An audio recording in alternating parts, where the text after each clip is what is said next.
मुस्रि सरन मोसाहारिया बे खन्थाइखौ आवरायनो सानदों। खन्थाइनि मुङा सिमां। सानजारि नोगोराव बड'लेण्ड हांगोमा खालामनाय सिमां। थफिनाय बिबारा समायना गेवलां जाबाय। सोनाब रायजोनि सोमखोर मिथिंगा बिखायाव मोगथां महर जोनोम मोननाय मुलुग बिखायाव बेरखांबाय बिटिआर। दैमा दैसा हाजो सेर सेर बिटिआर हादराव सनानि देरा थास महर बिटिआर हालामाव। बड'फा सनानि बड'लेण्ड सोरजिनो मिजिं दङ।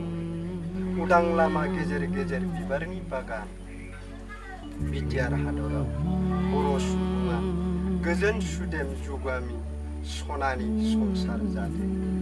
सानजारि नोगोराव दावहा खालामनाया नंखाय जानांबाय। राजा लामायाव होसिख्रावनाय हांगोमा खालामनाया बेसेन जानांबाय। सानजारि नोगोराव बर' सुबुङा लैथो गेजेराव फामे बिबार बायदि गोजोमनानै दं। सोनाब रायजोनि गेरेमसाफोरा रावबो आय होनफैला नायसनलिया। दाउखा सिगुन सिलाजों संसार जानानै दं।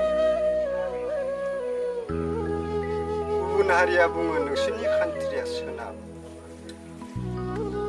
सानजारि नोगोरनि गेरेमसानि मेगननि मोदैया राननो रोंलिया।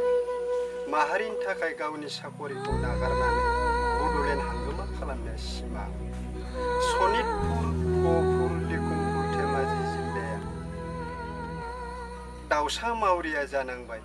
बर' सुबुङा बर' बिमानि मेगननि मोदैया राननो रोंलिया। सानजारि नोगोराव बड'लेण्ड